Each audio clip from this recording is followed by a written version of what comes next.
Periodical maintenance of auxiliary compressor.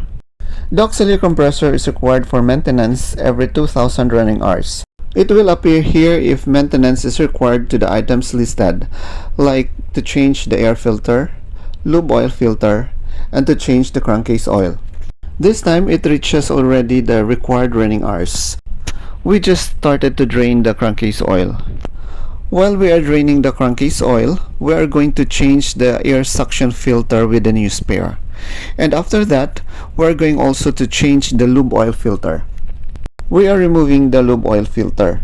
Before installing the new lube oil filter, fill it with fresh lube oil. This is to avoid air coming into the system, and upon starting, the oil will circulate immediately without fail.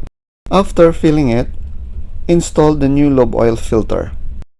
After draining the crankcase oil, refill the crankcase oil up to the required level shown in the sight glass. After rectifying the required maintenance in the alarm panel, reset the alarm. To reset, press mode and set to 200 times 10 hours, that is 2000 running hours, then press program up to the display is blinking, then press reset.